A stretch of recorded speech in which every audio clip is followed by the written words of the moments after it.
Good.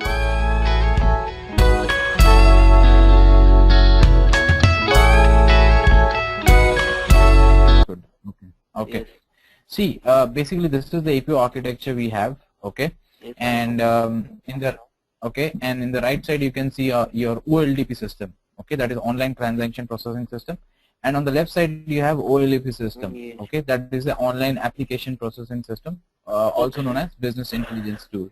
Okay, and in between you have the APO tool. Okay, so the APO is connected to your ECC system. Okay, that is online transaction processing system through core interface, and also APO is connected to BW.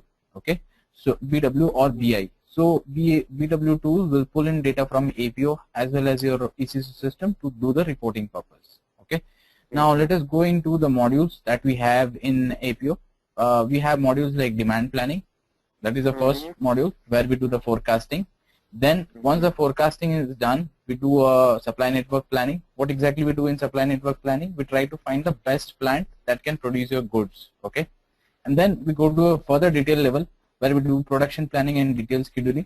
That means whatever the plan that supply network planning has given, we try to optimize that plan. Okay, we optimize the plan means we try to see the resource utilization gets at a higher level. Okay, and apart from that, you have a module called GATP, which is not a part of this flow. Okay, GATP is an enhancement of your sales and distribution process, and it enhances the ATP check process available to promise. Okay, process.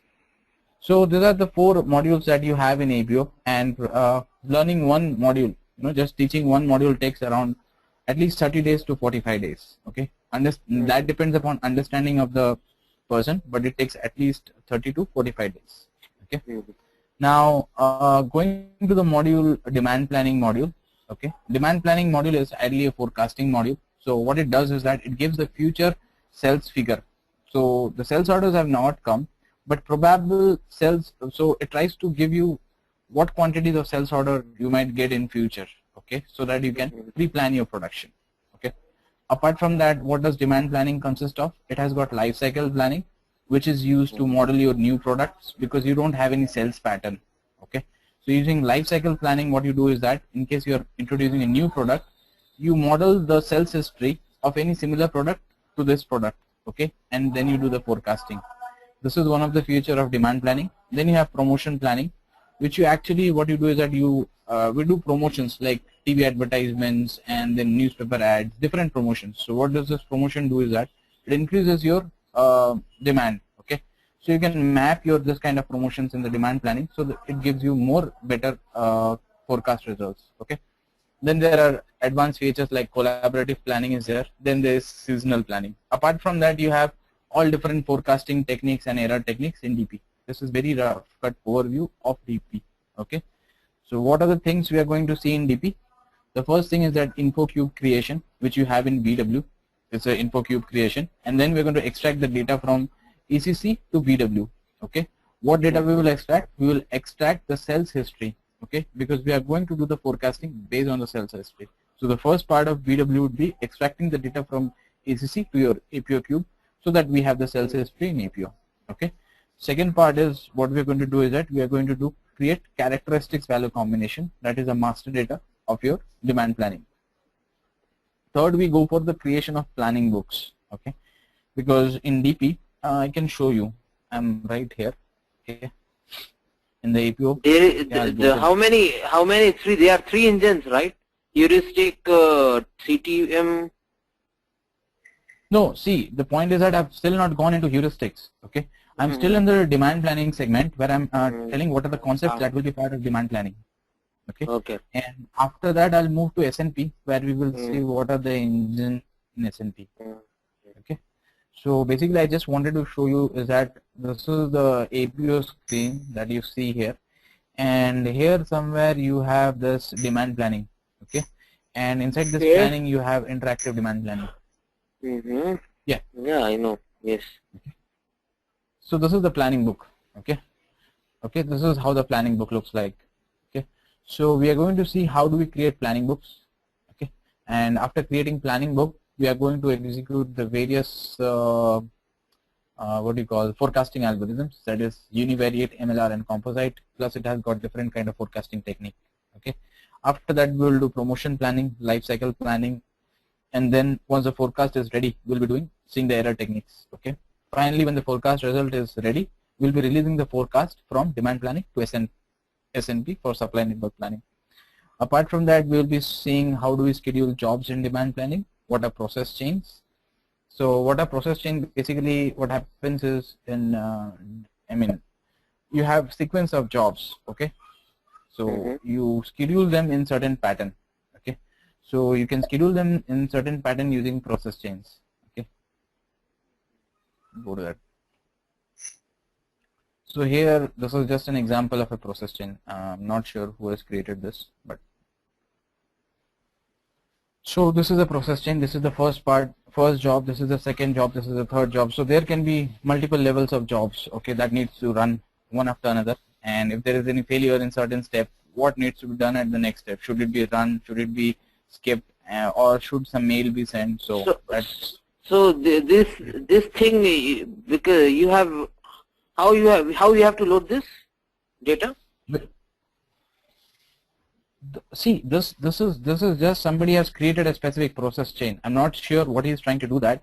He is doing some data load and doing some run live cache consistency. Okay.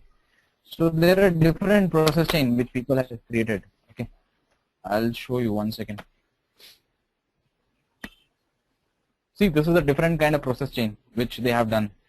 Okay. So what you can do is that you can click in here, create. Okay. And probably I'll name in ABC, and I'll also put in description ABC. I'll click here. Okay. I'll go here.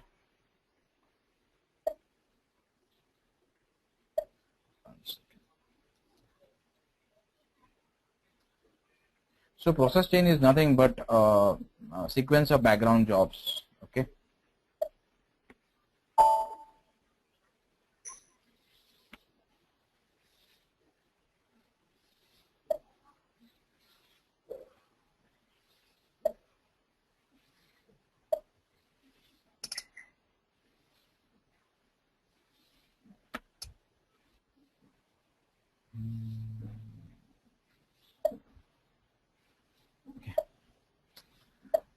No problem, we can see this later on, but 1 second.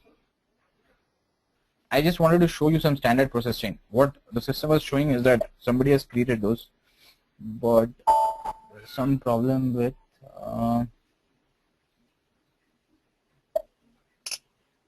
second.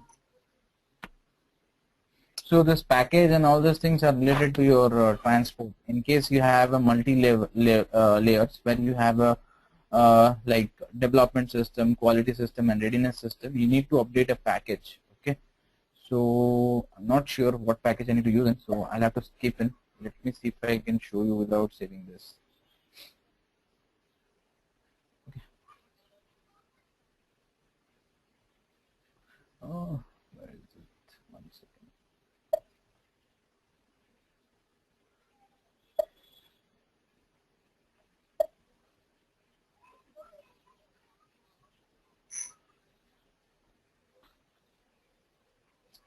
Okay, probably we can see this at a later stage, but what is this process chain? Process chain is nothing. You sequence your jobs in certain sequence, and that is what you call as process chain. Okay, it just helps you to schedule your jobs. So you have process chain, you have macros, okay, then you have alerts and proportional factors and advanced scenario in terms of DP planning. Okay, these are the concepts that you will be discussing. The next part of APO is supply network planning. So what is this exactly supply network planning? Okay, so you have this distribution center and you have this plant. So in a real-time business, what happens is that your sales order comes at your distribution center.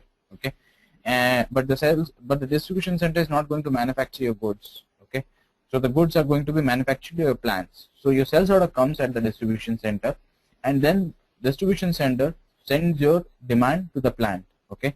But while sending the demand from the distribution center to the plant, it has to select which all plant can actually supply it and which is the optimal plant which can supply it.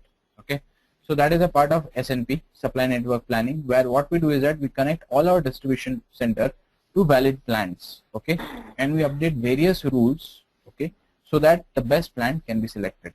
So That's a part of SNP. First, designing your supply network structure. Okay. Once you have Mr. Roy, defined sorry for interruption. Yeah. I know all these things. I've attended so many demos, so I know these things. Can you tell me what are the things? I mean, just overview in SNP, how many topics you are covering? And Okay. See, in SNP, what we'll be discussing is that master data. Okay. Okay. Then we will discuss about core interface. Okay. Then we are going to see planning book creation. We will not create SNP planning books because mostly standard planning books are used. Then we have heuristic planning and capacity leveling, one of the engines in SNP. Then we will discuss about CTM engine in SNP. Further, we will discuss about optimizer in SNP. After discussing all the planning engines in SNP, we'll look into deployment. What is deployment? How does deployment happens in SNP?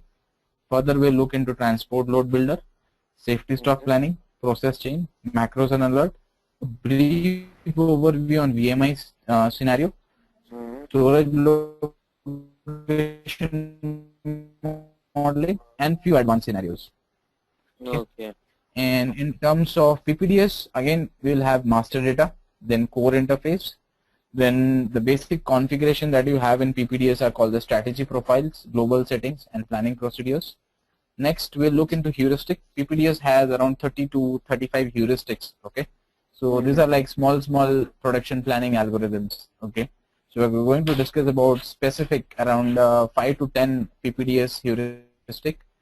Then we will understand the concept of net requirement calculation. How does MRV happens? What is pegging? Following that, we will discuss about.